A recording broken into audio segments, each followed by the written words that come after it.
Order. Well, welcome everybody to the latest meeting of the Environmental Audit Committee. I'm very pleased to be joined by a number of colleagues from other committees and of course to hear today from the Climate Change Committee on the 7th carbon budget report that's come out. If I can firstly welcome you all and invite you, starting with Emma Pinchbeck on my left, to introduce yourselves and your role within the Climate Change Committee, please. Thank you, Chair. I'm Emma Pinchbeck. I'm the Chief Executive of the Climate Change Committee. And good afternoon, everyone. I'm Professor Piers, Forster, the Interim Chair of the Climate Change Committee. Thank you. And I'm Dr. James Richardson. I'm the Chief Economist. Excellent. Well, thank you very much. If I could start with asking you, until now there has been a broad political consensus around net zero. It seems to be more under threat than it has been for quite some time, both in the UK and globally. Can I ask, how concerned are the Climate Change Committee that consensus around net zero is under threat? I think this is one for kind of me to take. So I want to begin by saying that this is exactly why the Climate Change Act and the committee was set up. The whole point of the committee is to try and give independent evidence to government and to Parliament, and to do that in a way that considers these kind of medium-term targets, and it does that in a way to really try and avoid the short-term kind of politics and the politicization of action on climate change. And I think that evidence speaks really well to our country's success in doing that. We have decarbonised more effectively than any other developing economy, and we have done that at the same time of increasing our own economy. So we have been successful, and this has worked. And we absolutely do base our work on the science, and we try and support all kind of parliamentarians to understand the evidence as much as possible. And I was appointed by a Conservative government, of course, and kind of Lord Keegan before I had a job, and my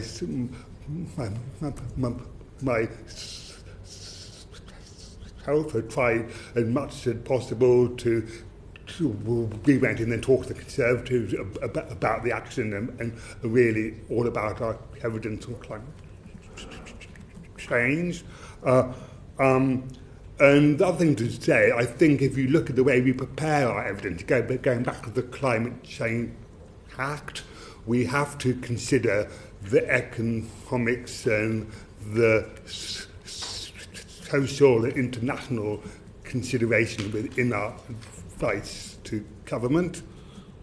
And if you do look at the evidence we collected, we have a really good story to tell, that we can decarbonise in a way that is good for the economy.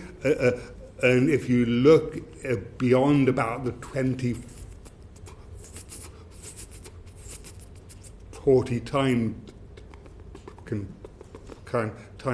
period, our economy will begin to directly benefit from the action of climate change. So we try as much as possible to really provide the evidence to all parliamentarians so they really understand the good economic story about decarbonisation.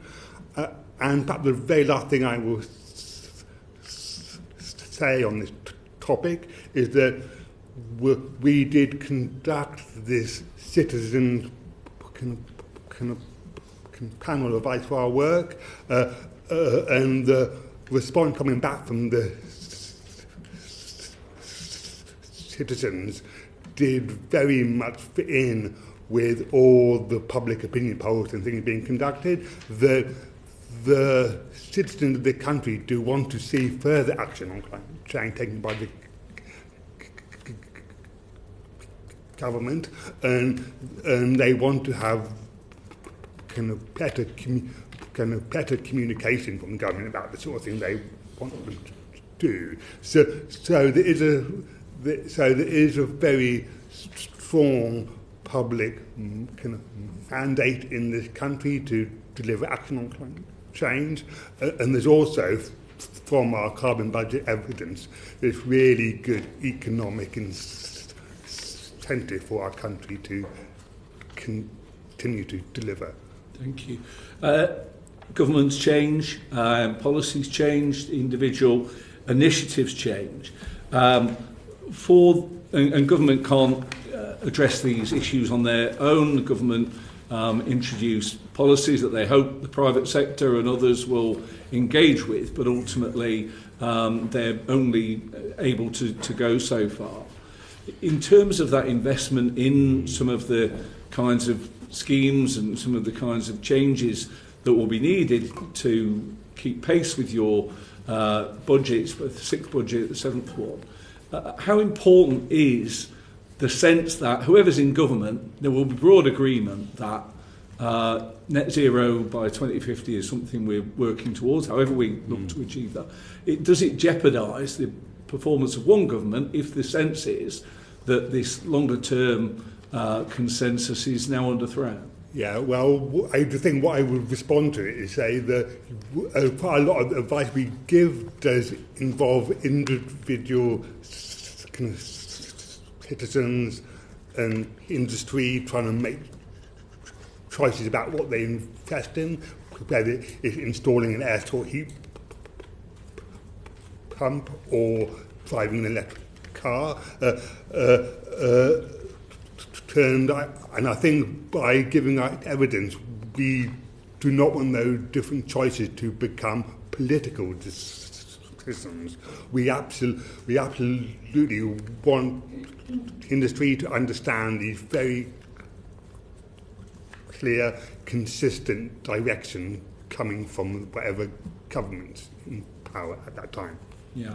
Now, we will, in due course, be debating the legislation around the seventh carbon budget. What sort of amount of detail does Parliament need in order to facilitate meaningful scrutiny of whether that will be achieved? And do you think that that has been previously done with regard to the sixth carbon budget, for example? Yeah, well, this is a decision outside our committee job. This is really a job for government to decide on that necessary level of detail and what to present. But if you look at what our committee's opinion is on this, we sort of want them to provide enough material for Parliament to be able to make an effective decision.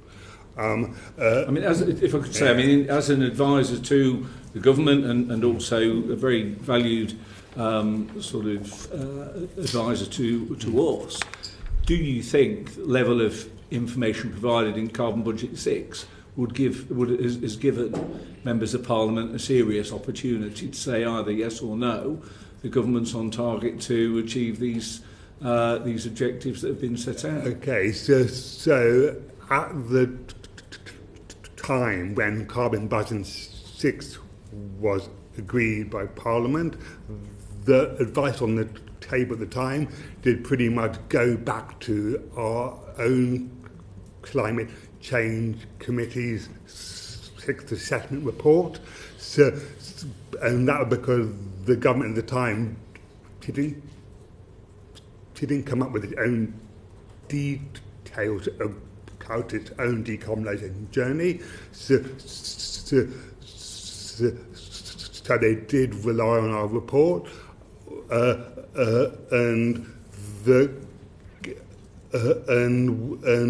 and we think it would be helpful when the seventh carbon budget is debated that the parliamentarians have more of an idea about this current government's own delivery plans. And I think that would benefit a more informed debate. Excellent.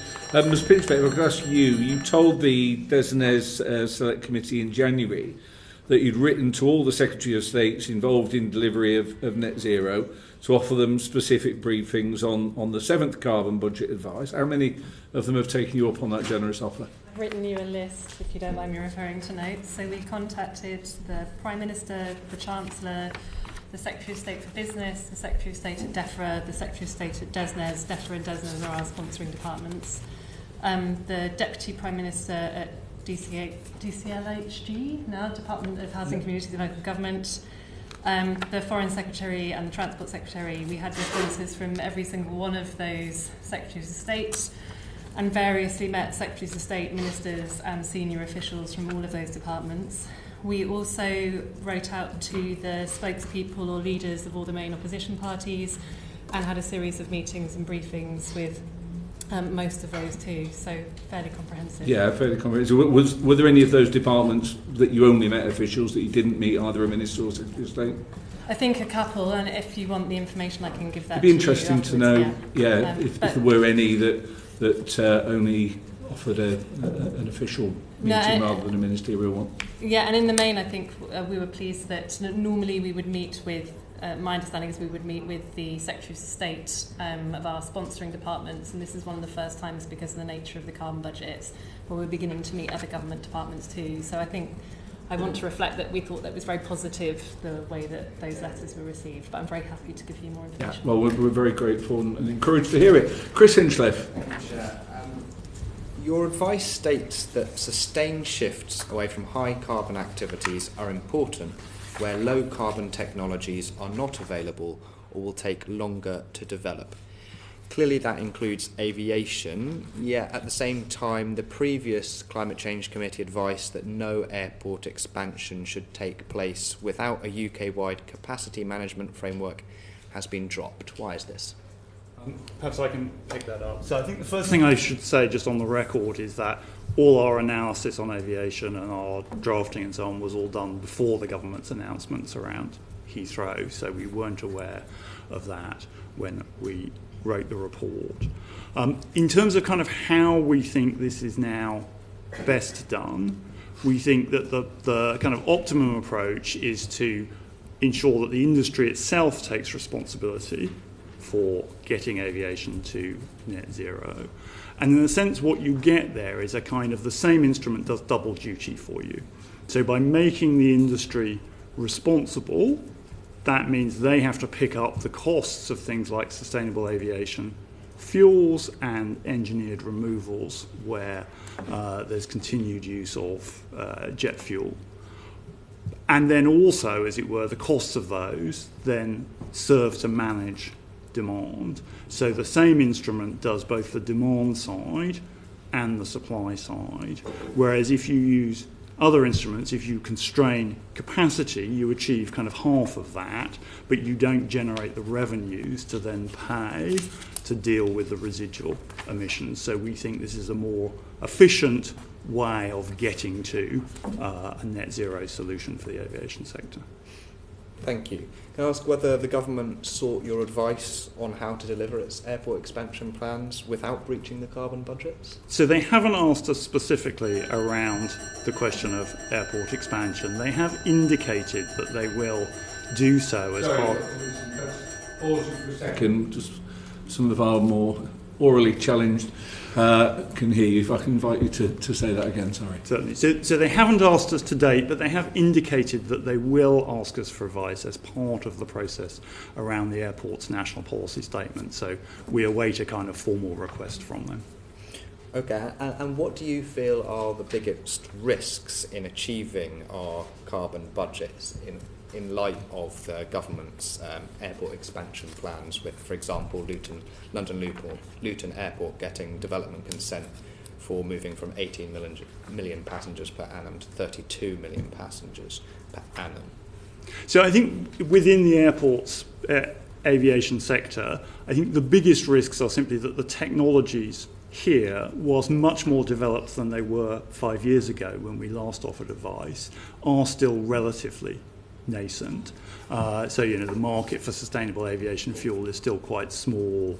Likewise, engineered removals are still relatively early. So there clearly are risks around what those technologies cost and how quickly they come through. Could I pick up one particular point on that with regards to removals? Your report highlights the importance and the challenges of addressing non-CO2 impacts. As we move towards increasing reliance on engineered removals, is there any sign of technology that will be able to address the non-CO2 impacts?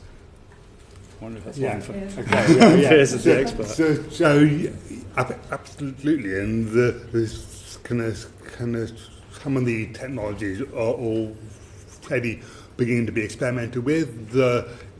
Perhaps the most promising is contrail avoidance. So you can fly aeroplanes at different altitudes to try and prevent them contrailing, and you can overall look at air traffic control type solutions. And the other thing is there are some alternative sustainable aviation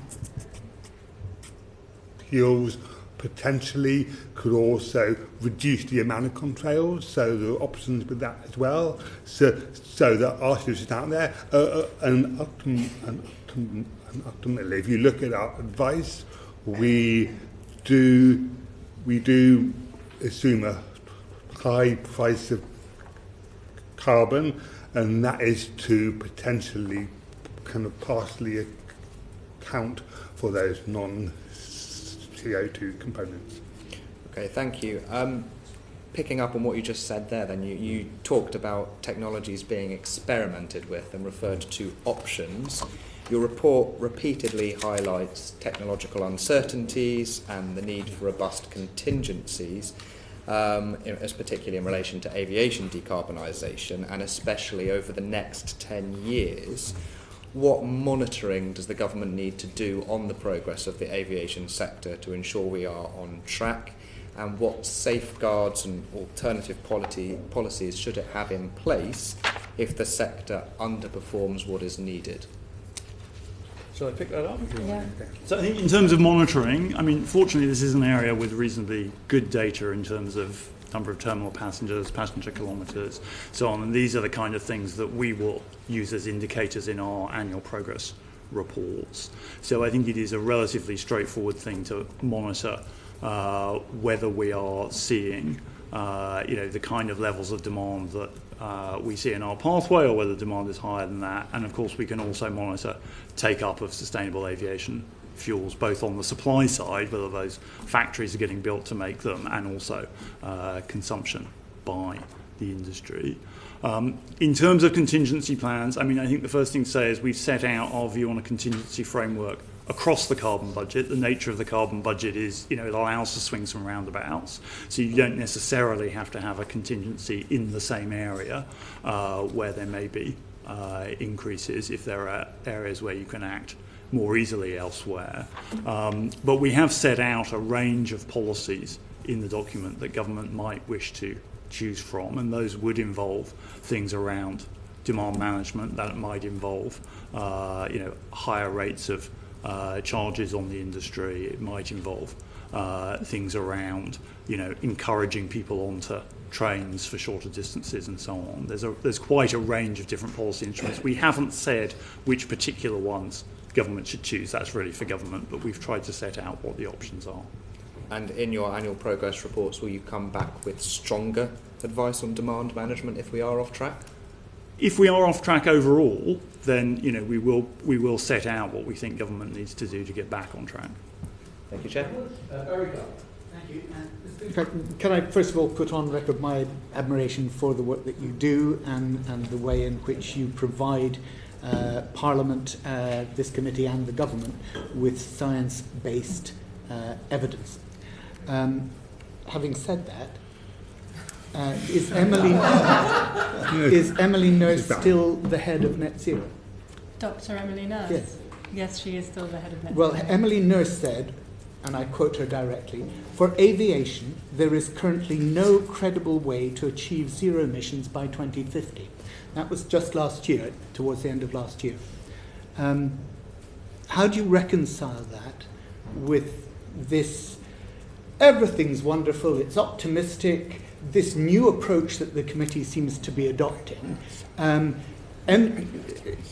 exemplified by what Dr. Richardson has just said about making the industry responsible for getting there? That's not what this is about, is it? It's about showing what the credible pathway is and showing what government needs to do in order to get there. And it seems to me that in this, you are absolutely abrogating your responsibility. So I can take that. I think James has covered the change in position well in terms of why we think this mechanism is more robust in that it is dealing with supply and demand at the same time.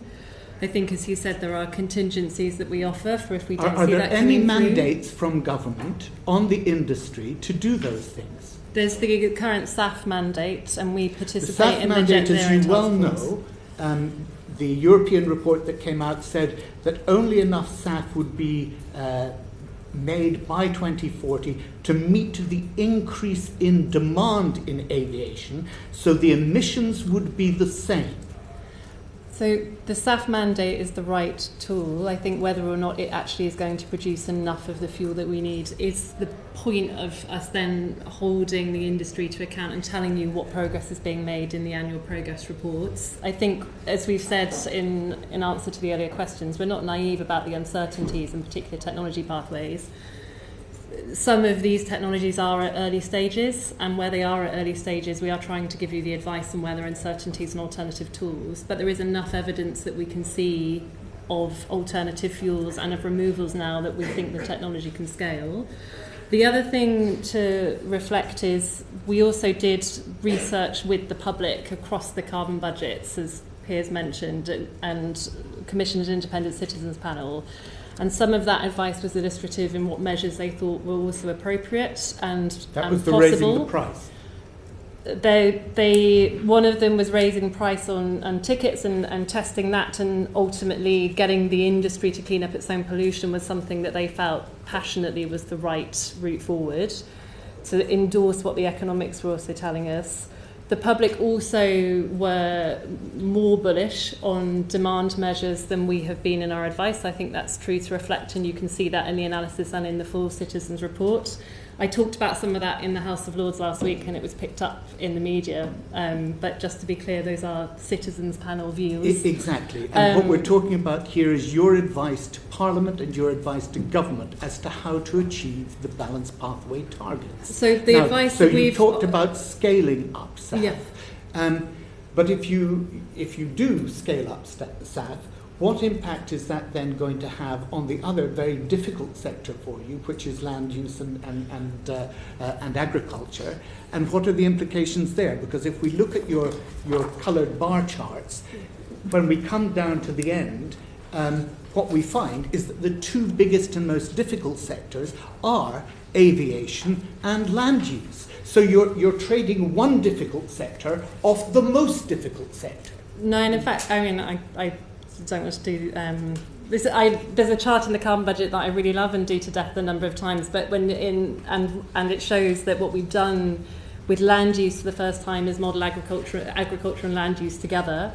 And in the And in the modelling, the assumption... Land use change in forestry. One moment, if I can just finish. And what that does is give farmers the potential to, amongst other things, grow trees, grow biocrops, which fully meet domestically the demand for biocrop SAF in the early years before it becomes a chemical feedstock, and other nature-based solutions, as well as wider land use change, I think we'll come on to.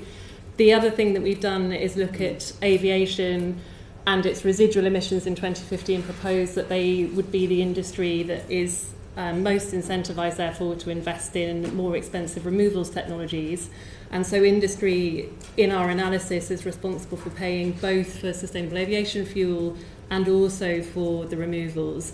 But the sustainable aviation fuel feedstock, whilst it's a biocrop, is taken from domestic crop, grown often from a rhizome-based product, which also helps with some of the soil repair that we need to do for the carbon budgets, but we fully factored that into our land use calculations. I just want to give Professor Forster a chance to talk to you about the science in aviation, because that's also changed and it is his expert field. Well, before you do that, can you explain why it is that, given that the European report said that the potential growth in SAF, for all the things that you just said, would only meet the increase in demand, and therefore emissions would be the same as they are currently?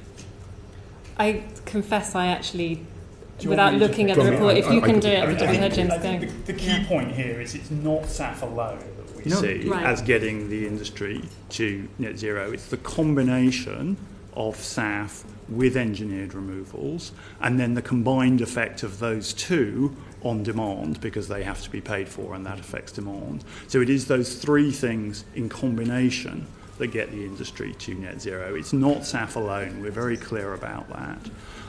And we are saying the industry should pay both for SAF but also for the engineered removals that will offset the residual emissions from the fact that SAF is not at 100%. So what policies from government are needed to achieve that, and what recommendations should this committee be making in order to ensure that it happens?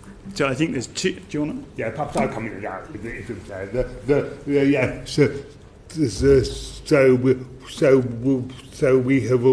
We've already set out our recommendations. They're in the 7 carbon kind of budget. The first one is that the industry has to kind of pay for its own decarbonisation, which we just talked about, and the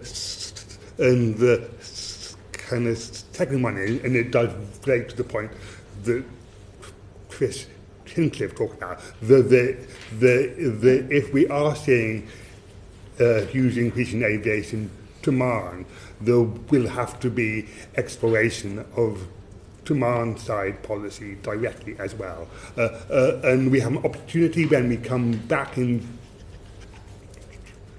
June, when we publish our progress report, to really go back into this and have a look in one more detail again then. Thank you very much. Now over to Catherine Atkinson, who's guesting with us from the Transport Department. Thank you very much. I wanted to ask about surface transport and start by talking about the Climate Change Committee's pathway on electric vehicles outpaces the ZEV mandate, the zero emission vehicle mandate. How realistic is this, and can you tell us how you think it will be impacted by the expected announcements that we think government will be making, having engaged with industry to ease the transition and in response to tariffs?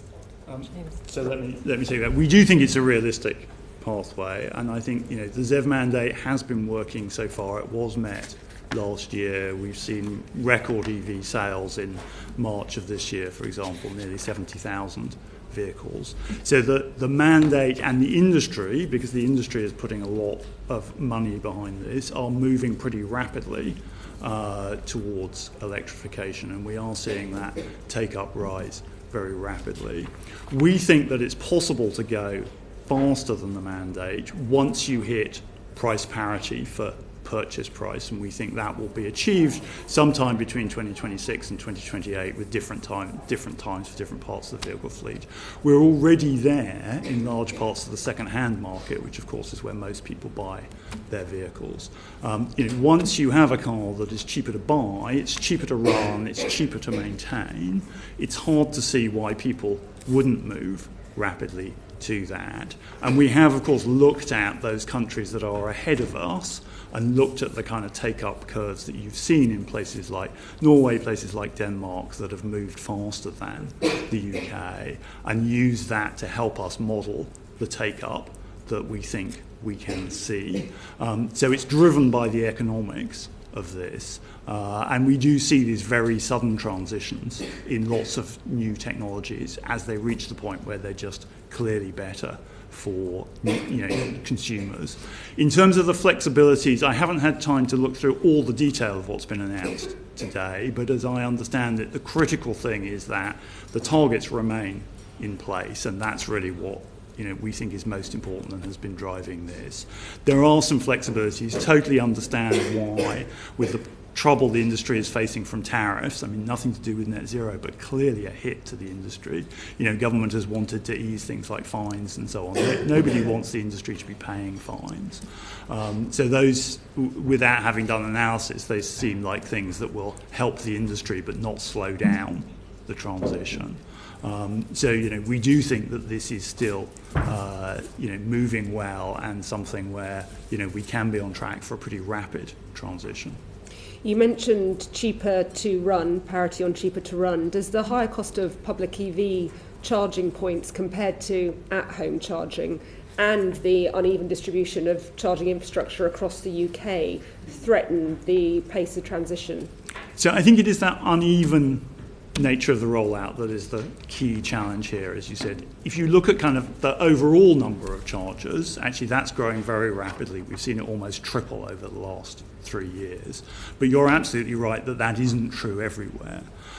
So I do think there is a challenge, particularly in some rural areas, and there's more government could do there. And there is a challenge around people who don't have off-street parking. Most people will charge at home. They don't drive very far on an average day, and that's a very cost-effective thing for them to do.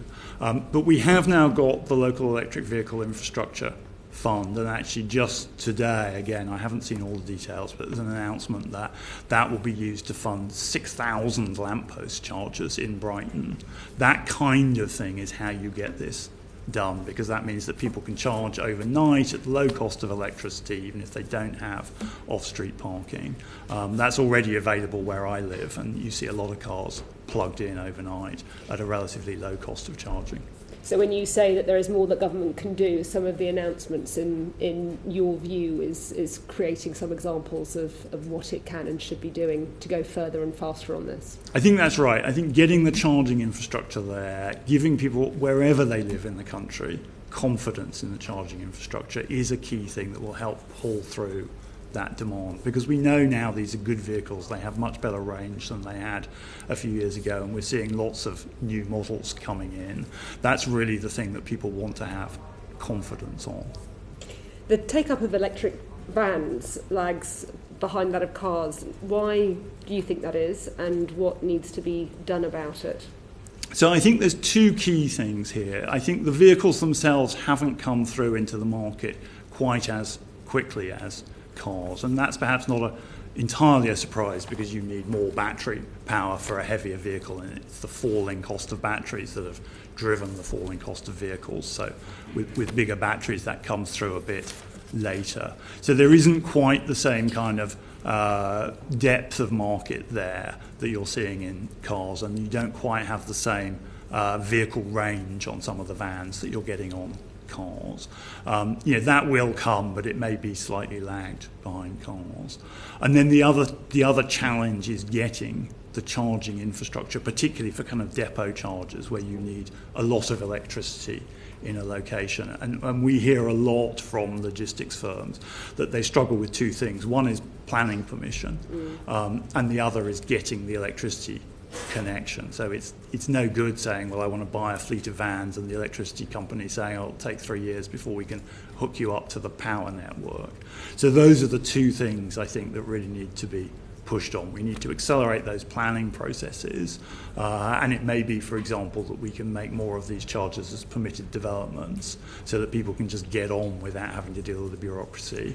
And we need a more proactive approach from the distribution network operators and the broader set of players, people like Ofgem, to get that electricity in place before, you know, the logistic operator comes along and says, well, I want to put my charge points in.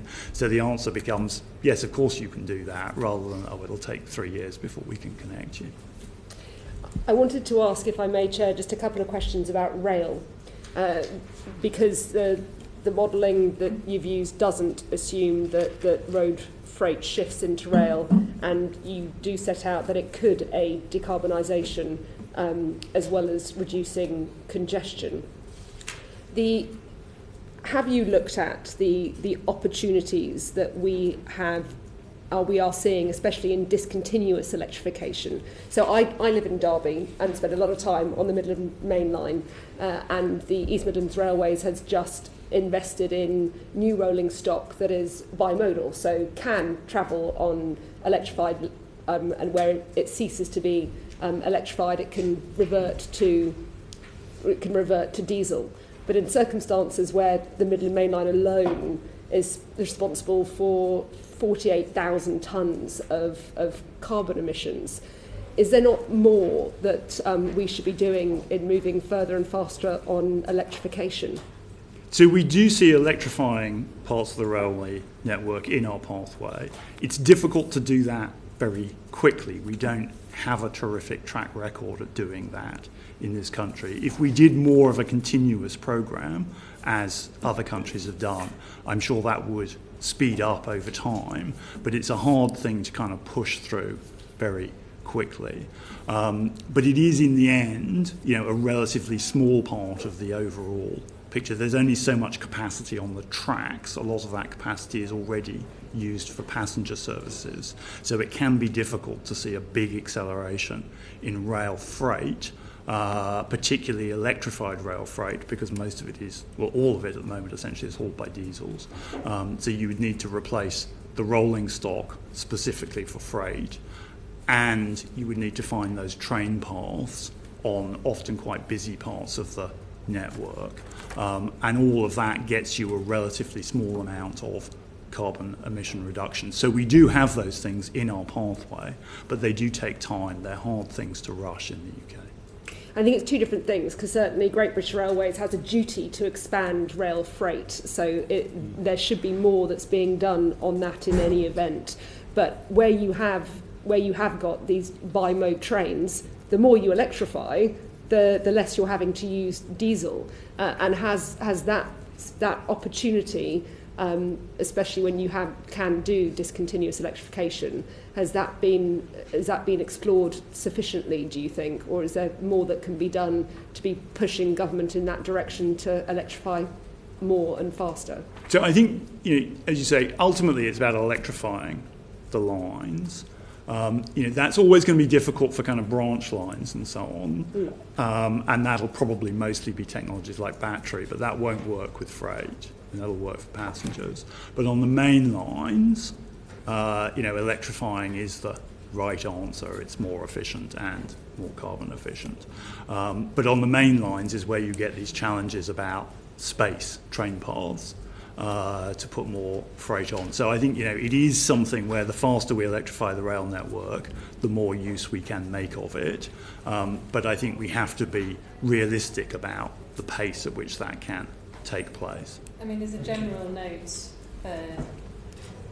a shorthand note for the process of doing the carbon budget, but the nature of the energy transition is that the economics of electrification are the cheapest thing to go do. And this is speaking as I used to be the chief executive of the energy trade body, so with that hat on, you electrify everything that you can that's economically feasible, and then you do alternative fuels where you can't, and then when you do removals thereafter or some other form of offsets. So if you can efficiently and economically electrify parts of the line and there's a use for it, absolutely that's the thing that you do. Where you can't, as James says, you would do alternative fuels or something else. And where there are residual emissions in the economy, that's where we're using removals. Thank you very much. Sarah Gibson. Thank you, Chair. Your report unequivocally states that there is no role for hydrogen in residential buildings, which comes as a surprise when one thinks of sort of district heating and multiple occupancy buildings.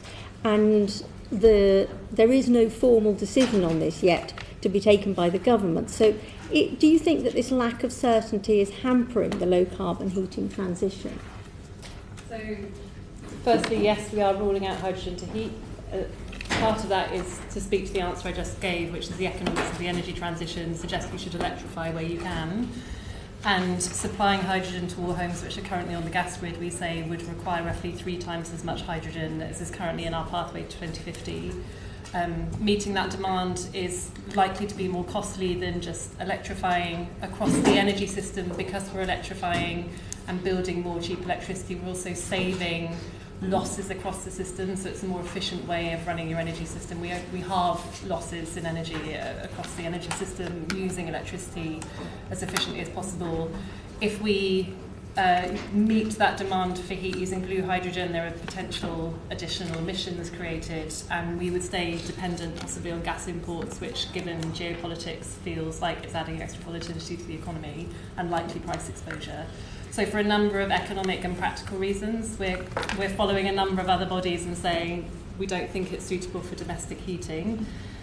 The progress report is due on the 25th of June, which is where we will tell you more about what we think of government delivery, and I don't want to preclude that. However, in the progress report in 2024, we said the main barrier to heat pump adoption was actually the ratio of electricity to gas prices. And I believe last time that Piers and James gave evidence to the committee, they repeatedly said we need to make electricity cheap.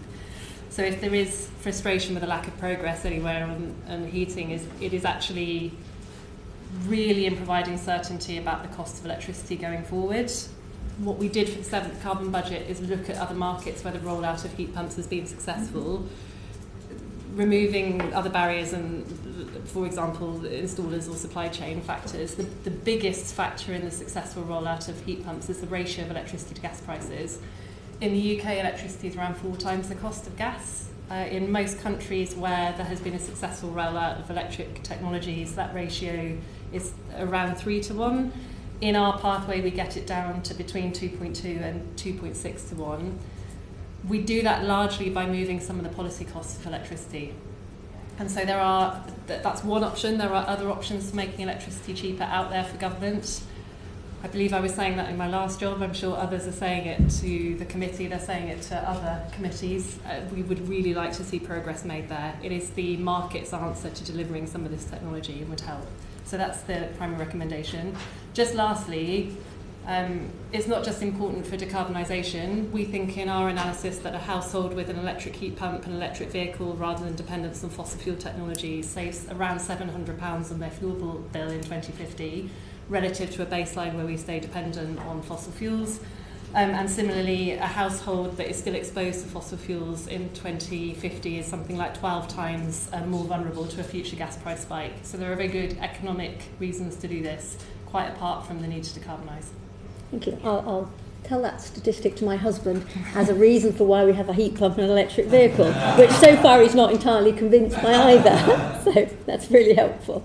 So this committee has also previously recommended a comprehensive national refit programme to adapt homes for both net zero and thermal comfort, but taking into consideration that the risks of overheating and of poorly done retrofitting condensation, as well as sort of warmth and energy.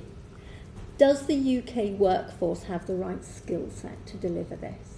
I think the last time that we looked at jobs and skills specifically as the committee was back when we offered advice on the net zero target, and there we estimated potential jobs for some 30,000 heat pump engineers. The Heat Pump Association statistics are saying that they're training about 9,000 individuals in heat pump installation every year. Now, some of that will be classroom based, but that's largely installers who are taking on more than one technology choice and learning about various kinds of heating installation as well as insulation measures. What we would say is that they need to have transferable skills because installers are critical, and I think a lack of skills is a cross-economy issue. This isn't just about decarbonisation. When I was working in the private sector, it was something that I heard from every area of the economy. So it does need action from government. And we'd say that a lot of those installers are going to be useful to do other things as well. It's not just heat pump installation, it's charging point installation that we've just talked to. We need plumbers, we need welders, we need skilled electricians. And thinking about it in that way, perhaps across the government's other missions for things like house building, that's the way to think about skills and this issue with installers for heating. In the citizens panel, which we've mentioned, installers came up, and I think you just mentioned your heat pump experience, and the participants in the citizens panel said that they all had anecdotes about concerns about installation or worries about how that would go, and they wanted installers to give them that comfort. And they also wanted reassurance in the form of some warranties, positive testimonials, case studies, and greater media coverage. They also said that government's role in this is providing certainty, and I think we've drawn that out in other answers, but it came back really clearly from the citizens panel, as it has done from other social research. Confusing messages about which direction the country is going in, about the delivery of decarbonisation, about which technologies or products or services ultimately harm the public's ability to know what they want to do. And they said to us that they wanted ambition, but they also wanted clarity from government about the choices available and support with making those changes. So I think that research from the citizens panel is really interesting and speaks a bit to that installer question. Yeah, I mean, most of the conversations that I've had locally with forums that we've done to retrofit, the biggest concern is, are they going to get interstitial condensation? They don't know what it is, but they know they should be scared of it. Right. And that sort of lack of clarity about what decarbonising your home looks like, I think is and ultimately issue. Some of that interaction is going to be resolved with a skilled tradesperson who can help people through those conversations, and we do recognise that. Exactly. Yeah. Thank you. Thank you very much. Alison Griffiths. Thank you, Chair. Still sticking with residential buildings, what elements need to be in the future home standard to prevent the need for new built homes to undergo retrofitting later on? So the homes need to be well insulated and certainly insulated enough to have an efficient low carbon heating system installed. They should have a low carbon heating system installed so that we don't need to retrofit one later. And also, with the adaptation committee's work in mind, these houses should be resilient to future climate impacts in the UK. The main thing with the future home standard is to get on with it. It's been delayed, and we'd like to see Part L of the building regulations be implemented as quickly as possible, and we've said that in previous progress reports. Thank you. And what effect could rules to limit embodied carbon have on controlling emissions from buildings? It's a really interesting subject, but in the way that we do the analysis for the carbon budgets means that we would consider the elements that are the embodied carbon bit in the industry sector of our analysis. So if you think about things like cement, that's dealt with in the chapter in the advice on industrial emissions and caught there rather than in the building sector. And so there, if you think about what can help with manufacturing processes, again, electrifying manufacturing processes where we can, but for things like cement or lime manufacture, you're talking about that being one of the uses for an alternative fuel in the manufacturing process to reduce emissions. Also plant on site, vehicles and so on, all getting the carbon footprint of manufacturing those materials down. In terms of what would it do if you set standards around those products in buildings, it would likely pull more low carbon products through the supply chain because procurers will provide those standards. For the UK, what that does is hopefully offer a level playing field to our domestic supply chain if they get certainty early over the kind of standards that you need. And if you're going to set them, you need to consider that, because obviously there are often global supply chains, so you need to have an eye on trade and standards in other countries. Thank you. You're welcome. Very much. Bill Esterson. Thanks very much, Chair. I want to come back to what you were saying about your number one recommendation about making electricity cheaper by removing policy costs. Will delaying doing so impact the achievement of your balanced pathway? It's a core assumption in the balanced pathway that government takes action to make electricity cheap. So how quickly does the government need to follow your recommendation? As soon as possible. Yeah. Okay. And Cornwall Insight say that the government's going to miss its Clean Power 2030 target. Are they right?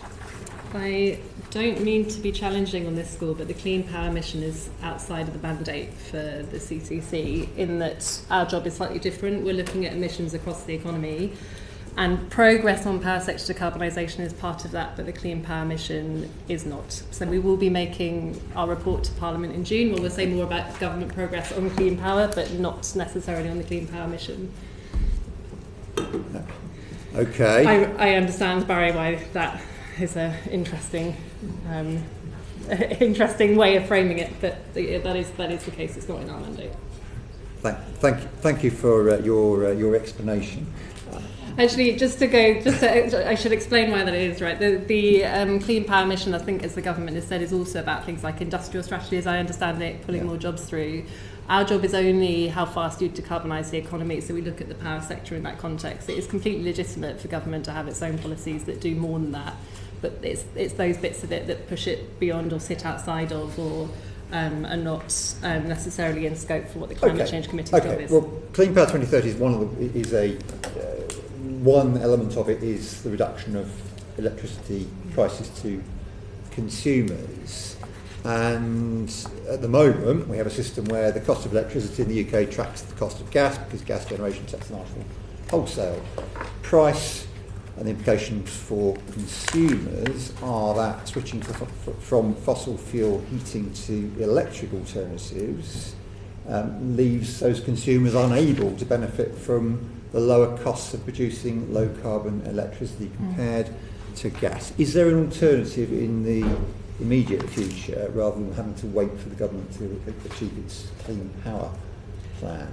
So we think that the government does need to take further action to reduce electricity prices, and what we said in the progress report last year and have said in the 7th carbon budget is that we think one of the fastest ways they can do that is to remove the policy costs off electricity.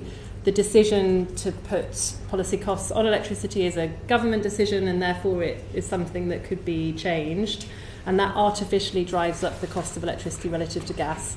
Now, even within that, there are various options then available. You can move those costs onto gas or into taxation.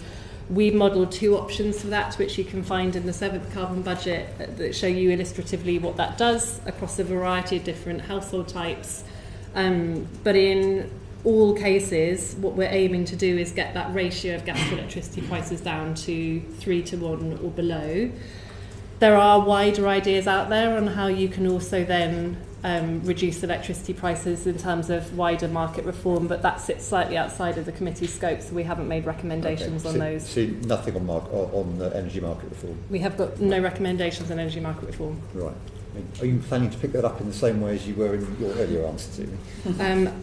Please don't make me do energy market reform again, Bill. I just spent the last 5 years doing it. There are lots of good ideas out there on energy market reform, and I know it's a lively conversation in the energy sector and with government, and indeed was a significant part of my last job. So if you're interested in those ideas, there are organisations out there. The Energy Security and Net Zero Select Committee is going to be holding an inquiry into the cost of energy, so we may have a further discussion on it. I think the thing to highlight here is there are short, medium and long-term things you can do on electricity prices. I should also say that in the modelling, the upfront investment that we allocate to build new clean power infrastructure in our balanced pathway starts to fall over time, and the system cost of electricity falls by around a third between 2025 and 2050. So the costs are 2040, so the costs of electricity come down if you don't do anything. Our pathway cost saving is over £15 billion cheaper than one that stays dependent or highly dependent on fossil fuels by 2050. And I think there is a really good story here in the long term about what investing in low carbon infrastructure does. Your inquiry is going to look at medium term changes to the electricity market, but there are also this short term questions about what you might do with the levies, which would reduce bills almost immediately and help with the deployment of heat pumps and electric vehicles and other electrified technologies. Okay, thank you for that. You started to move me on to another question I want to ask you, which is about planning. What planning change or changes are most needed to help the rollout of renewables and related energy infrastructure? We have made various recommendations on planning. Oh, thank you. In the 7th carbon budget and actually in reports prior to my time as Chief Exec. And so to give you the list, in Carbon Budget 7 we had a high-level recommendation on planning for the power sector, which is around being able to build infrastructure. And we're saying, at high level we need to be able to build infrastructure much quicker. We have to balance that, of course, against local interests, but generally we have to build a significant amount of infrastructure across the country to deliver on net zero and provide secure power to the UK economy in the long run. And then on top of... I understand that. My question is, what are the planning changes that are needed given the barriers in So place? once you get into the detail on planning, again, it's beyond the committee's scope because delivery is ultimately for government. In the planning bill, the reforms to the electricity networks connection process, the reform to speed up electricity infrastructure in Scotland, the cap and floor mechanism for storage technologies, the financial support scheme for community benefits that are for people living near some of this new infrastructure, and some of the technical changes on top of the existing changes government already made to planning for the demand side of the energy system. And by that I mean your ability to easily install a EV charger, your ability to easily install a heat pump, which were made when the government came into office, and the changes to the conditions for onshore wind in the planning framework. These are all things that would deliver our overall recommendations and are good. Stepping back a bit, I think we've also previously said that net zero needs to be caught more in planning decisions, and things like the spatial planning approach adopted by government in the planning bill and through things like the spatial energy plan is welcome, but it's not always clear that the net zero priority is considered in that more strategic planning approach, and we'd like to see some more in that regard. But the real detail on planning is ultimately for government to do. Okay, and the government is proposing a £250 a year incentive for residents to host, or in response to hosting energy infrastructure, being involved, or I presume being near it. How effective do you think this payment will be? Do you have any analysis of that? I think we haven't done specific analysis on that payment, but what we did say in the 7th carbon budget is you need a mechanism to resolve where there will be local tension about new infrastructure with the national imperative sometimes to build it. There are various ways you can do community benefits and various things you can do for communities to help in that conversation about large-scale infrastructure, I should say, which go beyond just the financial. Coming back to the citizens panel, that clarity about what we're doing, why we're doing it is really important. Having dialogue with people about the changes coming, really important, regardless almost of the financial incentive you can give to local communities. We've welcomed it as on my list of things we think in the planning bill that will help, but again, the specifics are for government to deliver. Our job is to acknowledge where there are things government should look at, and the thing that we've said is local conditions with national interests need something to smooth that way. Money off bills or payments, whichever way it comes around, is beneficial as far as you can. Again, if I just put my old expertise back on for a minute, I'd say there are various different models of community benefits that you can look at as parliamentarians, from direct payments to bill relief schemes, those already exist, to community support schemes of the kind that are familiar to you, which are the new sports halls and so on, or other ideas. These are now really very much outside the committee's purview, though, but there are very good ideas out there in the energy sector and beyond, and there are options available to you. All right, so sticking with the committee's purview, do you have evidence that you've picked up of examples of community payments or payments to individuals that have been successful? We haven't looked at it for Carbon Budget 7. I'll defer to James whether we looked at it for previous advice. We haven't specifically studied it. I know that, for example, Octopus Energy offer a scheme where they will cut people's bills who offer to host a wind turbine in their area. They say it's very successful. It's not something we specifically examined, but it might be something to look at it. I think I probably exhausted the line of I questioning. would tell you that my former organisation, the trade body for the energy sector, does have information of that kind, and I would go and talk to their new chief executive, Dara Weiss, about some of those options. I'm sure we will. Thank you. Thank you very much. Now we'll bring in the chair of the Science, Innovation and Technology Committee, Chi Onwara. Thank you very much, Chair, and thank you so much, Professor Forster, for emphasising how absolutely important it is to follow the science. And as an engineer and as the chair of the Select Committee, I take it that means following and understanding the engineering, particularly when it comes to the role of engineering removals, which are essential to the balanced pathway, particularly, as we heard earlier, to support the continued emissions or being carbon positive of aviation and land use. Now, the seventh carbon budget talks particularly about bioenergy with carbon capture and storage, BECCS, and also DACS, direct air carbon capture and storage, which are subsets of carbon capture, usage and storage, which is in itself not an established technology. I think you would agree.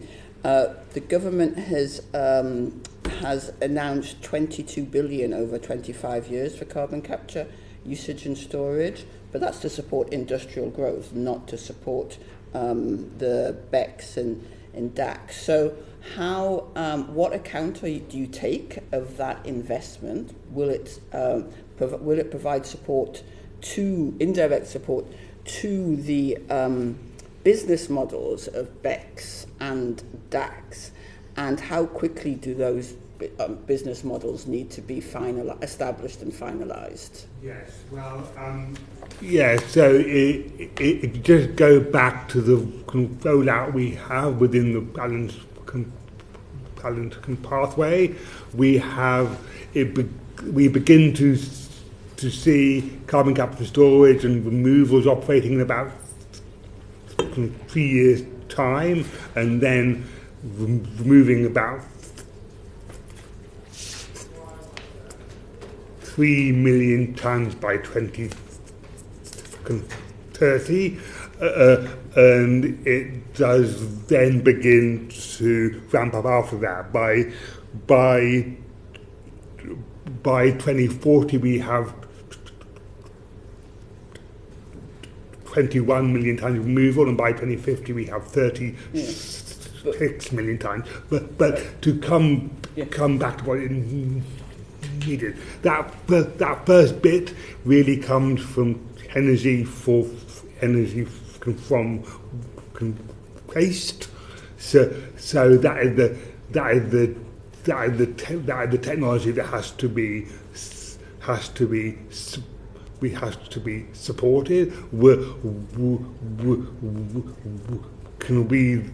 then have bioenergy and carbon capture coming in, and after time we have an increase in direct air capture. We also have other technology in there, like enhanced weathering and biochar. Yes, I read that, but I'm kind of interested in the business models. You also mentioned that the sort of polluter pays principles. So that is the one thing we don't have from the government yet. So this is where we like to see, for example, that we get back to our conversation about aviation. We have to see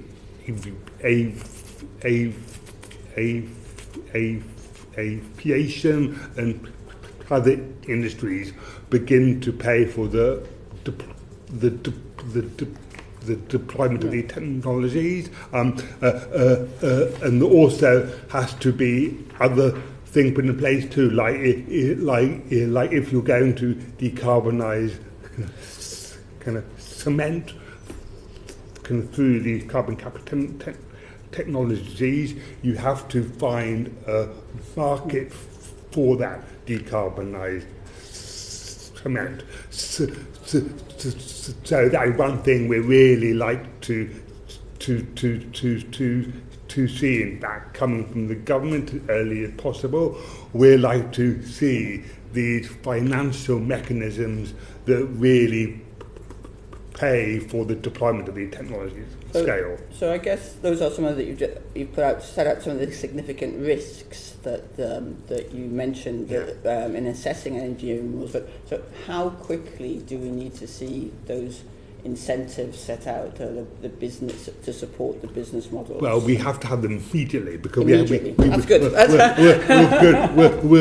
Because we have That's to clear. we have to get the technology out in the next 2 or 3 year time frame. So we need them now. Right. And so the government policy on engineering removals has focused mainly on power, on BECCS, on bioenergy. So should government be doing more to investigate other novel removal technologies? I mean, you mentioned a couple of them, but which should the government be doing more, and particularly looking at the research and innovation budget that the government...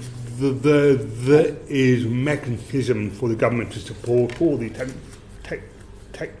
technology currently. They are supporting. They're supporting direct air capture. They're also supporting enhanced weathering and biochar and things potentially. But you've got to get back to your earlier point. There does have to be the financial mechanism there for places like the aviation industry to begin to make these very substantial financial investments into really developing them more widely. Okay, thank you.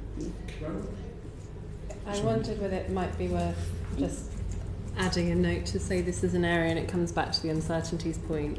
I think in the 7th carbon budget we're being very specific about technologies which are at a very developed level in the market, hence the confidence on things like heat or transport. With removals, we have deliberately modelled a range of options, DATs, biochar, BECCS of different kinds, as Professor Forster has spoken to. That optionality is important, and I think you're right that we would encourage government to look at a range of technologies, because that's what you do at this scale of technology development until you can then establish a market winner and drive markets. So they need to continue innovation funding, but also get the business models going to get something to scale. And there are lots of good demonstrators out there. We're confident the technology exists. It's getting it through the early stage of technology readiness now out into the market. Thank you very much. Barry Gardner.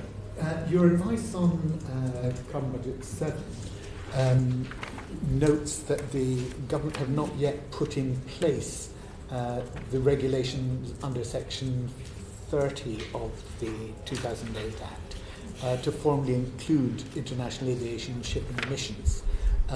Should that be a recommendation of this committee that they do so forthwith? Absolutely. Absolutely was good enough for me.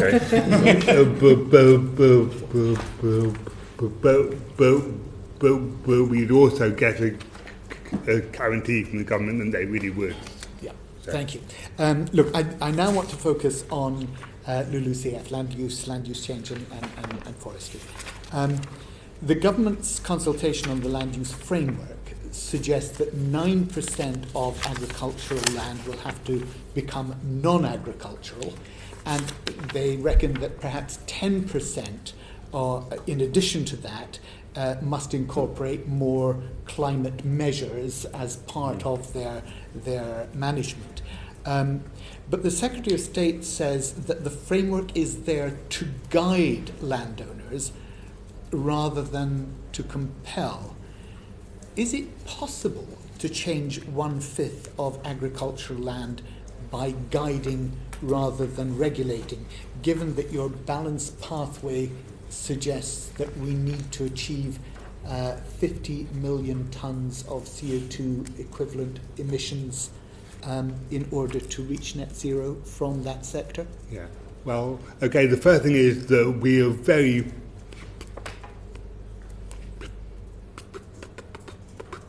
pleased that the government has published the land use framework guidance. This has been our recommendation since 2018.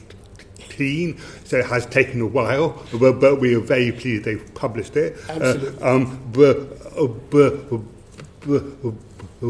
But you are absolutely correct. The in of itself it isn't sufficient to deliver the required changes. The first is it adjusts the framework for England, and it's just as important to have a look at the necessary changes across all the devolved administrations. The other thing is there needs to be very clear certainty on the public finances related to supporting our kind of farming community and our land use manager to change. So, and if you talk to them, they really want the certainty. And there has to be other provisions, skills and things need to be worked on across that community. And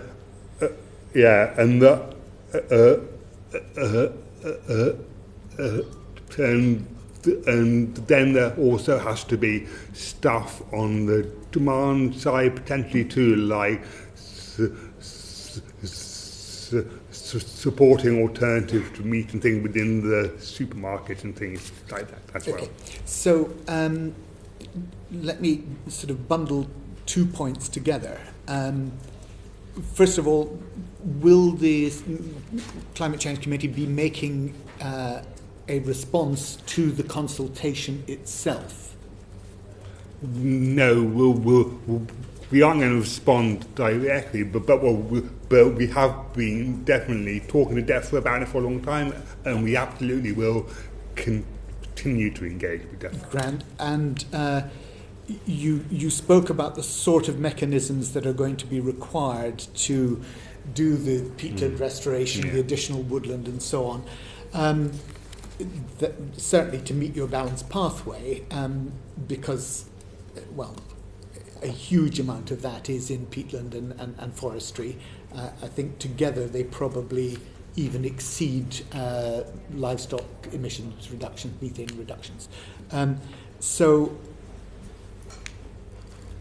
what's the financing that government's going to put in place to achieve this? Because you said that there were going to have to be measures to encourage landowners and farmers to do it. What recommendations should we be making about the nature of that encouragement, and where is the balance between regulatory compelling and jovially encouraging? We have talked to farming communities all around the UK,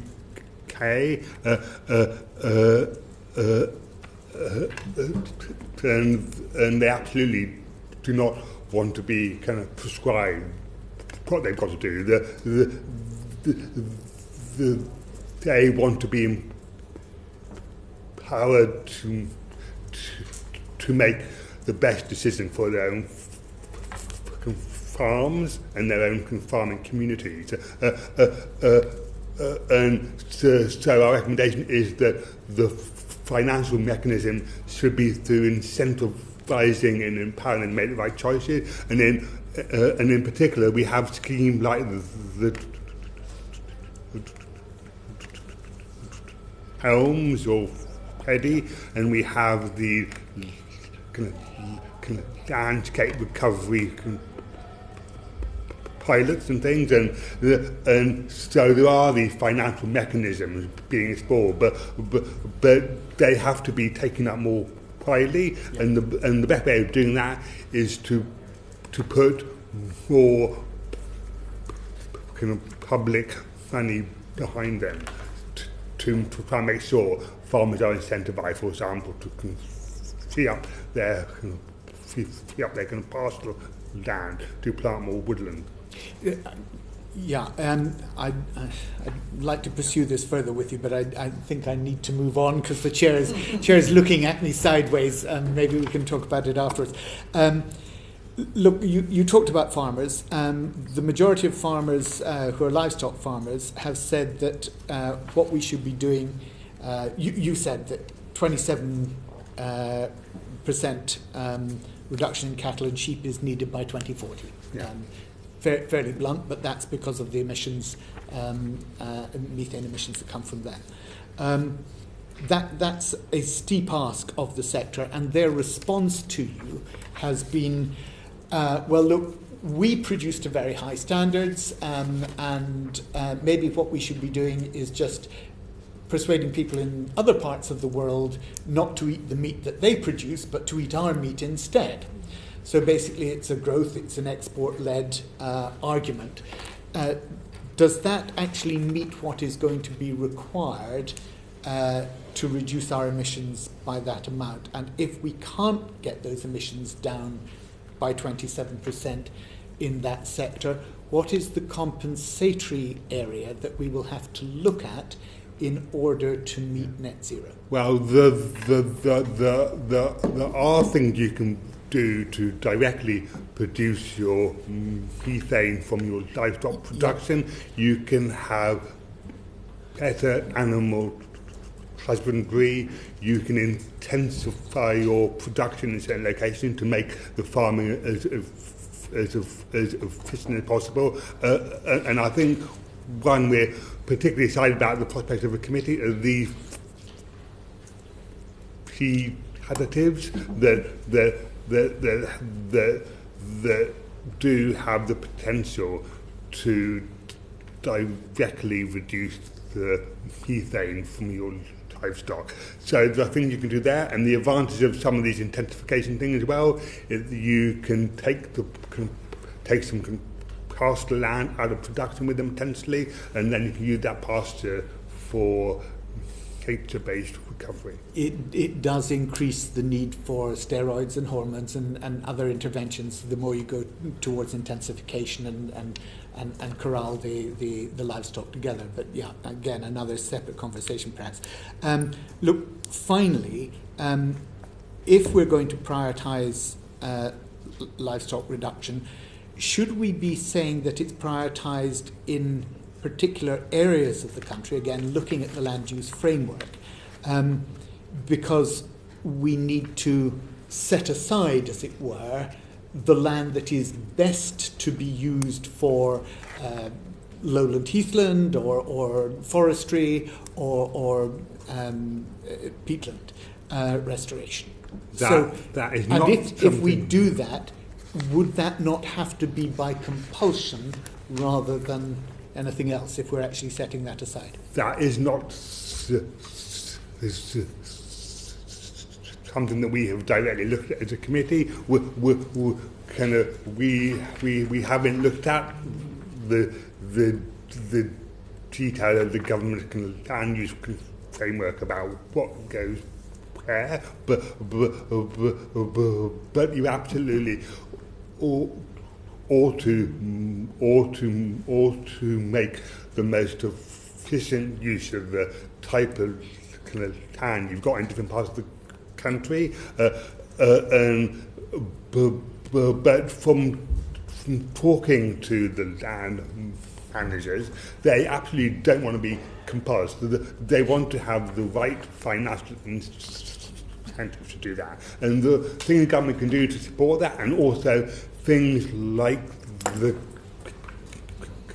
carbon border adjustment mechanism, for example, that could be introduced by the government to help protect the industry from these high carbon imports and things that might compete with them.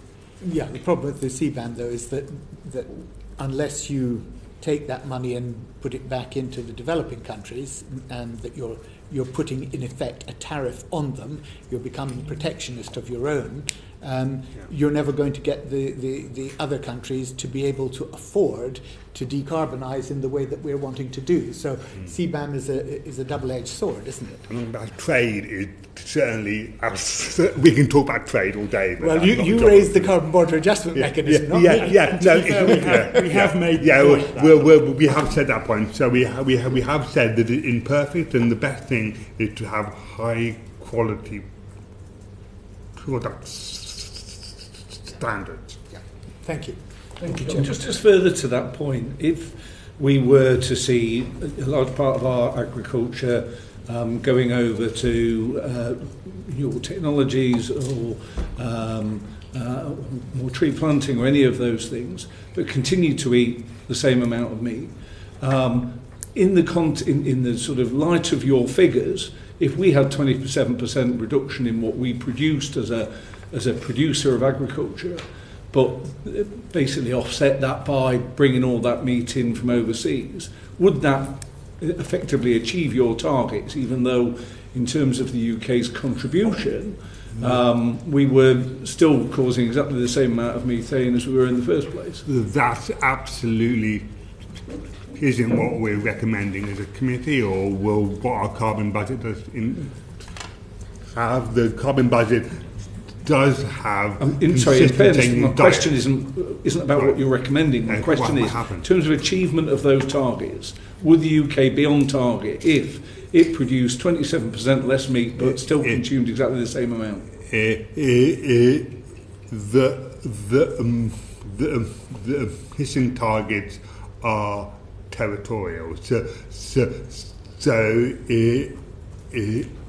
if those meat products were imported from other countries, then they would not count for that target. So we still meet our budgets, but that isn't the committee's advice to do that at all. And if you look at the last 2 years and the changes in diet we've observed over 2020 to 2022, the amount of meat and dairy consumed did drop by 10%. And so if you look at our advice, we do have changes in diet that are very much commensurate to what we observed. But your target's for a 27% drop in emissions from livestock, not a 27% drop in meat consumption or livestock, is it? But it's the emissions from the sector. Yeah, the 27% is the emissions from the sector. Yeah, exactly. Yeah. Thank you. Ellie Jones. Thank you. And I actually raised this question of territorial versus consumption-based emission calculations last time you were before us. I think it's clear that it's a question that is of interest to us as a committee, and you know, we have a responsibility as legislators, right? We have a territorial emission-based framework, but actually consumption-based emissions are a key part of the picture, and we need to keep attention on that, recognising that is not your statutory role. But it's something we track, but it's something we track. Yeah. So I'd like to move on, if that's all right, to some questions about cost of the transition. I am aware of time. So your report, perhaps, Dr. Richardson, this is well targeted at you. Your report estimates the net cost of transition to 2050 being roughly 4 billion a year on average, 0.2% of GDP. Just briefly, how confident are you in that estimate? Yeah, so we have pretty high confidence in most of what underpins that. So, you know, the big picture of this is kind of replacing inefficient high-carbon technologies with more efficient low-carbon technologies. Most of those technologies, renewables, electric vehicles, heat pumps, you know, we have costs of those in the market. We have quite a lot of evidence now about the falling costs of those technologies over time. Those things make up most of the kind of cost part of the pathway. So we're pretty confident in that because there's a lot of data. We're also confident in the savings you get on operation costs for those because we know what the wind costs, we know what the sun costs. So we know that you're not buying oil and gas. There is one big uncertainty in that part, which is the cost of oil and gas itself is uncertain. So if we had another big price shock, you would see a bigger saving relative to that higher cost that could come through.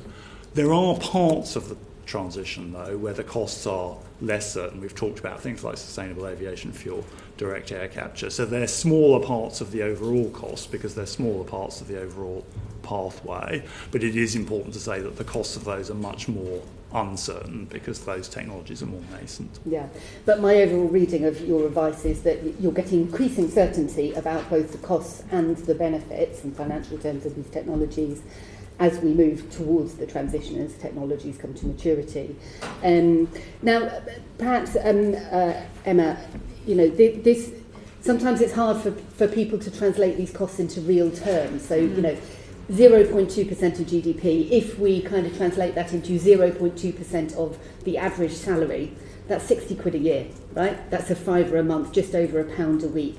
That sounds to me like an absolute bargain. Does it not to you?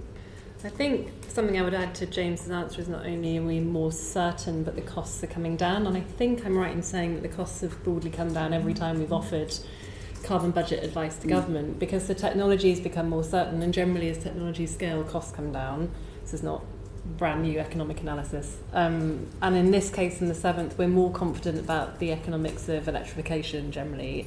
That's halved the costs overall in the pathway compared with what we said in Carbon Budget 6, where I think we talked about 0.6% of GDP is the overall cost of the pathway. So I think that's important. For what it means for ordinary people, there are two bits of analysis I draw attention to. One is I think it's helpful for people to understand that the savings start to accrue in the economy in 2040 and run out through 2050 and beyond. Now, because of our mandate, we model out to 2050, but not beyond that. But these are often one-off costs of infrastructure upgrades or home upgrades.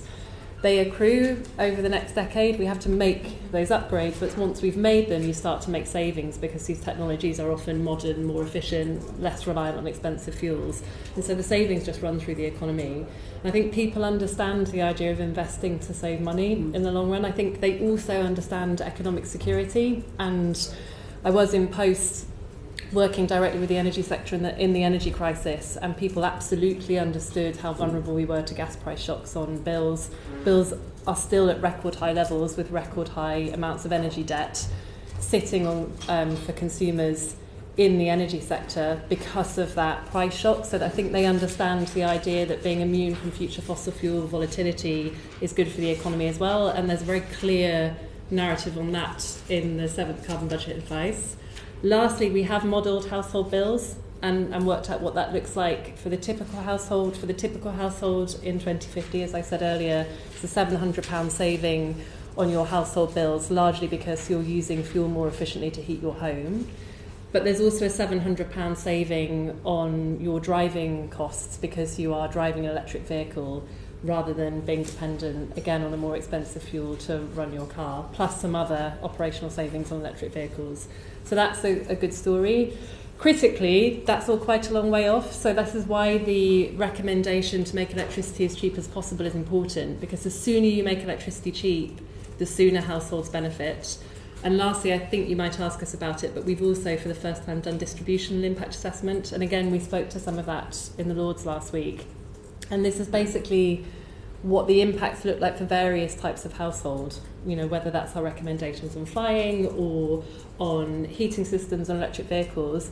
Broadly, almost every single type of household benefits from this transition relative to a world where we say dependent on fossil fuels. And I think there's some very powerful storytelling and impact analysis across different kinds of household at different income level, different parts of the country, different technology mixes, which I would also recommend to the committee.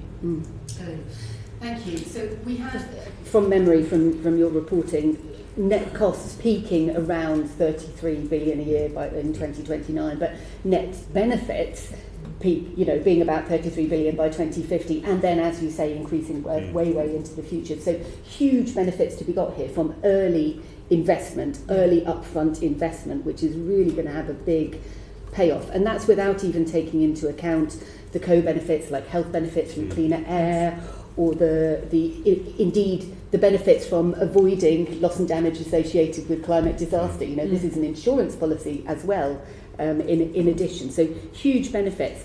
Now, it's striking to me that those figures, 33 billion and 33 billion, they're quite similar to the 28 billion that Labour was talking about a couple of years ago, investing in the green transition, but unfortunately that has disappeared off the horizon.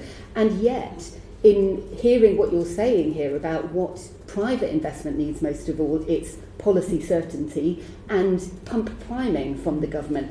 Can you say anything about the urgent need for government investment to pump prime the broader transition that we need, and indeed to kind of make the point that investing to save is what this is all about? So I'll cover what investors need based on a decade or more working with the private sector, and then I'll hand to James to talk about the proportion of public and private capital that we've looked at for our analysis. Just speaking entirely from the experience of my previous jobs where I was working on behalf of the private sector, talking to government about what they needed, the primary recommendation repeatedly over the last decade has been clarity. I have long admired the carbon budgets as someone who's largely worked in private industry because they offer long-term certainty, but they're not prescriptive in terms of technology choice or even, decadal targets. They are an envelope of outcome in the economy set 12 years ahead of time. So for investors, they get that long-term clarity about the direction of travel, but they're not being told what exact technology mix is required to deliver.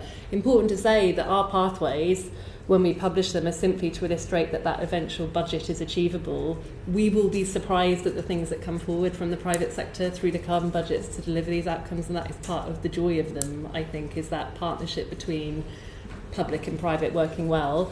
In a similar way, the first question about the debate on climate change in Parliament, my experience in the last job was that the biggest consequence of that was not really for institutions like the Climate Change Committee, where we're taking a medium to long-term view. It was often on immediate investment into the UK, because investors do respond to those signals from government. And one of the most powerful things that parliamentarians can do is offer that clarity and direction and allow the market to do its job. So that's just firmly from the experience of having done that job in the private sector, I'd say there is a definite role for clarity and certainty from government. In terms of what we've modelled for the capital deployment, James? Yeah, so we do see most of this resource coming from the private sector, and that really reflects the fact that for a lot of these big pieces of technology, if you like, we're past the pump priming point. The pump has been primed, often by taxpayers in the UK and other countries, but we now see that renewable electricity,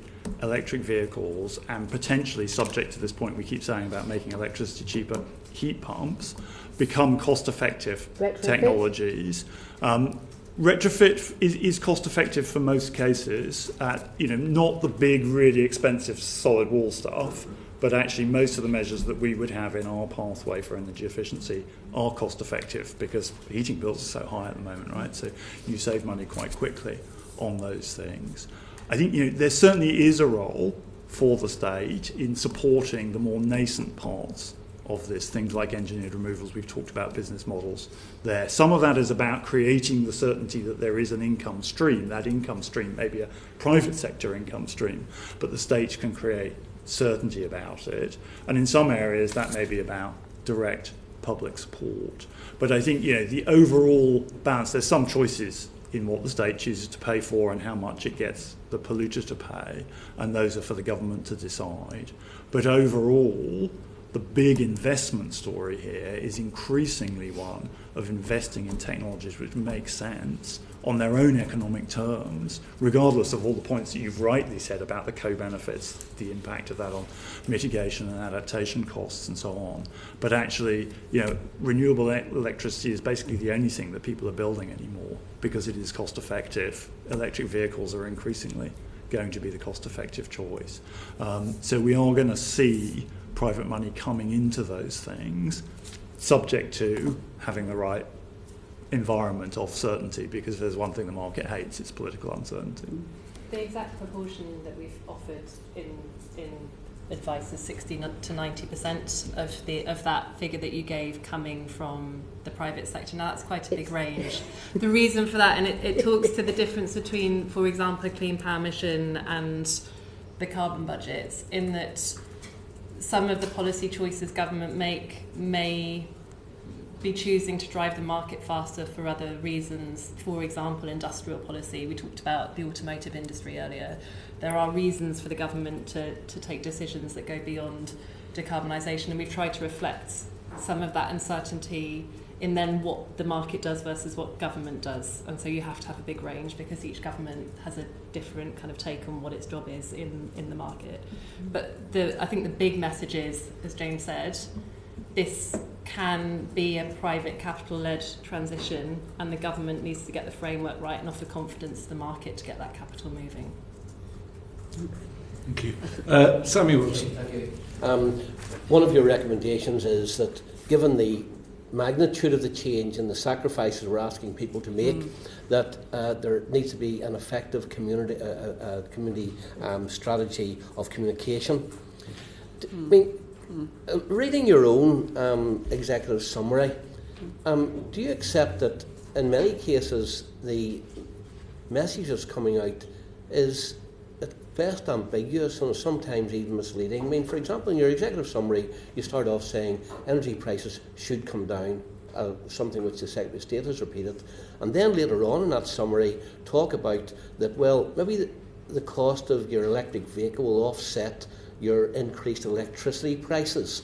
And you know, there seems to be there a message which is conflicting and which is not always conveyed to the public. Or, you know, we've had the discussion about land use. No indication that, of course, we already are reliant far too much on foreign sources for our food. 60% of our food is produced locally. And we're now going to devote 10% of the countryside to solar panels and peat bogs and forests, etc., all of which will reduce the ability to produce food. So, I mean, do you think that the Climate Change Committee and indeed the government has been upfront with people in the United Kingdom about the sacrifices, the costs and the dangers of this policy? Perhaps I'll kick off. And I'm probably the person here that most responsible for the executive's summary. So if it was ambiguous, I do apologise. But I think there are some straightforward things to communicate, but I do also think there are some more complex things to communicate. This is the fact that we are paying more for our energy currently, but we expect in time the energy prices to drop. So it depends what time frame you're talking about, and I think it's important to communicate as well that you do have an upfront cost with the transition. You have to get out and you have to buy an air source heat pump, for example. But then over time of running it, you expect the cost and the bill of the air source heat pump to reduce. And then it's all the necessary context of the day-to-day decision that individuals and companies to make, for example. But I think what we try and do as a committee is try and do that honest communication. So we try and present there are going to be costs, but you are going to save. And I think that's what we've been asking the government to do as well. We need some very clear communication. We need to first explain to the population why we needed this transition there, because the big effects of climate change we're experiencing, and to make our energy system more secure, as Hammer did talk about, and then we need to tell people kind of what they have to do. Go out and install an electric heat pump, go and buy an electric car, for example, when their car gets to the end of its lifetime, and then we need to empower them to be able to make their changes. So I think we need clear communication. But even your message there about, well, get your heat pump, you'll be reliant on the electricity, get your electric car, you'll be reliant on the electricity, but don't worry, the price is going to come down. But, I mean, the caveat which has been given even to us today is that the upfront capital costs for the infrastructure, for the fact that we're going to have to run a dual system with gas power stations to back up when there's no wind or solar available, that the price will only come down if those costs are shifted to some other place, namely to your pocket through your taxes rather than your pocket through your electricity prices. The policy costs will be transferred somewhere else. And I mean, those are the kinds of issues which I'm not so sure the public are aware of. They're told wind blows cost nothing, and they're all taken in that we're going to get cheaper electricity prices. And indeed, the current minister, of course, has fallen foul of making that kind of promise and not being able to deliver on it. But that is not what we say as a committee. And I think we aren't getting people to go and buy heat pumps. Everyone in the country go and buy one tomorrow. We're saying when your gas boiler gets to the end of its lifetime, consider installing an air source heat pump. When your electric car gets to the end of its lifetime, consider buying an electric car. I think to pick up your point on electricity, because my specialism is energy, that's what I spent the last 10 years or so doing in the private market, and I think you are right in that people don't make hay with the difference between energy prices and energy bills. So in that executive summary, what we're talking about is the wholesale price of electricity coming down over time. That will happen because you're putting a cheaper producer onto the system, and renewables start eating into the wholesale market analysts disagree, but around the early 2030s. And so over time, out to 2050, the electricity price will come down, and that's slightly different from the bill that people pay. And that's because on the bill, as you know, there are things like standing charges, there's VAT, and there are policy costs. Now, the recommendation we're making on policy costs is that by choice we've allocated those policy costs onto electricity. They're less than 10% of the bill, 3/4 of them are for investment in infrastructure, but there are other things, social tariffs and things in there, warm homes discount, for example. So our proposal in that regard is, rather than just leaving electricity prices to get cheaper over time, we also need to tackle the fact that we're effectively putting an extra cost onto the fuel of the future, and that stops markets doing what they should be doing, which is themselves investing capital to get these electrified technologies away.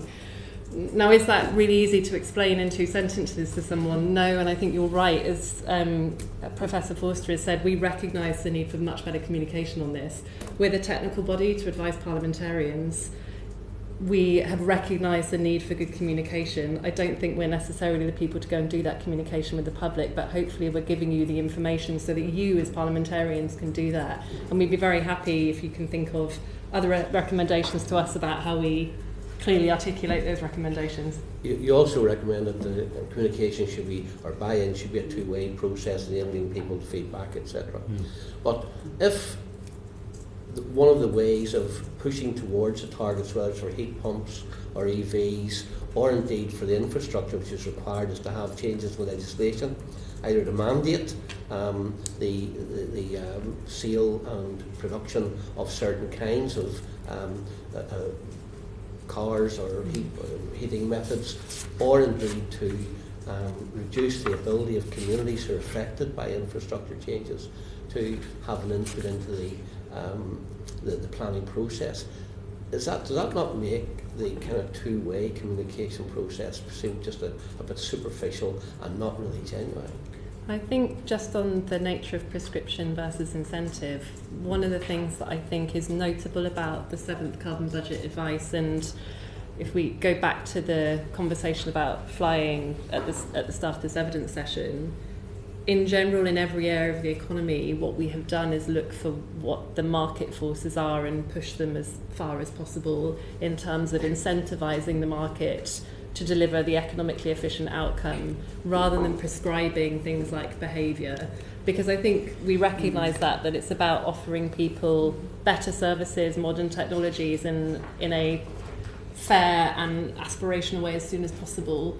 So that is the nature of this advice, and I think that's helpful, and we recognise that that's probably a helpful thing to do. I can't comment on the changes to planning because they're for government, but certainly we recognise the need for local communities to feel involved in decision making and benefit from this infrastructure and to understand the changes to come. And again, that's one of our primary recommendations, is the need to communicate at every level, really. No, they're integral to this. Just one last question. You said that the costs of transition are 0.2% of GDP. I think Stern had measured that at 3% of GDP. Yeah. How have the costs fallen so quickly?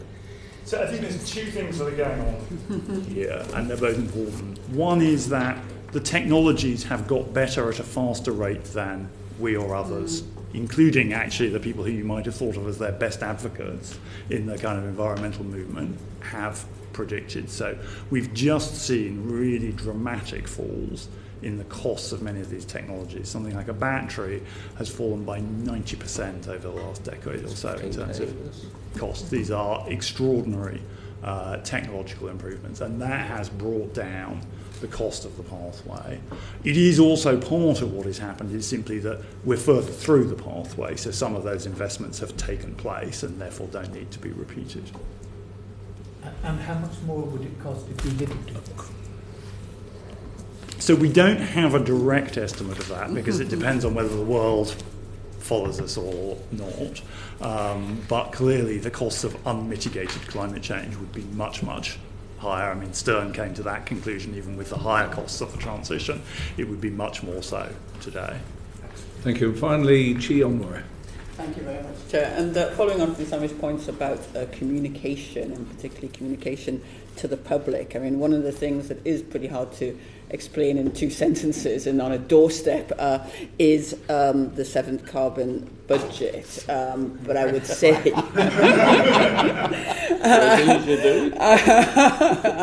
and I haven't yet tried.